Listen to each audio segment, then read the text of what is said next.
এই জন্য বৃদ্ধ বাবা, আপনার সন্তান যদি বিয়ে করার সময় যদি সুন্দর আর চরিত্রবান দেখে যদি বিয়ে করাইতে পারেন, নেককার যদি হয়, নেককার হলে সুন্দর মেয়েও কোনদিন অন্যর দিকে তাকাইবে না। আর স্ত্রী সুন্দর থাকলে ওই ছেলেটাও কিন্তু অন্যের বউয়ের দিকে তাকায় থাকবে না। একটু আওয়াজ দেয় বলেন ঠিক কিনা? টাকার লোভে এমনটা বিয়ে করায় দেয়, এমনটা পরে কয় যে তোর কপালে আসিল। কপালে তো ওর উপর ছেড়ে নেই, একটু কপালে দেখতে ও আনলে ওটা ভিন্ন কথা। আপনি জোর করে করালেন কে? বিয়া করাইলে একটু সুন্দর দেখা করেন। যাদের চরিত্র খারাপ ওরা সুন্দর থাকলে অন্য একটা কুত্তা দেখলে ওই কুত্তার দিকেও দৌড়ায়। এমন চরিত্রের পুরুষ আছে নাকি নাই?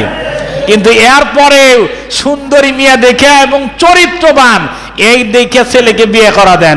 ওর যত নেশা আছে সব নেশায় কেটে দেব। একটু সুবহানাল্লাহ কইলেন না? রাগ করতেছে যে বেলন বিয়ার বয়স হইল না। বিয়ে গিয়ে বলতে বিয়ার বয়স হয় নাই। মোবাইল নিয়েছেন কি আপনার ছেলের? বিয়ার বয়স হয়েছে নাকি আমি দেখা দেই। কোনো চলবো না, এসকাল চলবো না। যাদের ছেলে আছে বয়স মোটামুটি 18+ বিয়ে করা দেন একটা। আপনি যদি 5টা মেয়ে হইতো আপনি কি করতেন কত দেখি?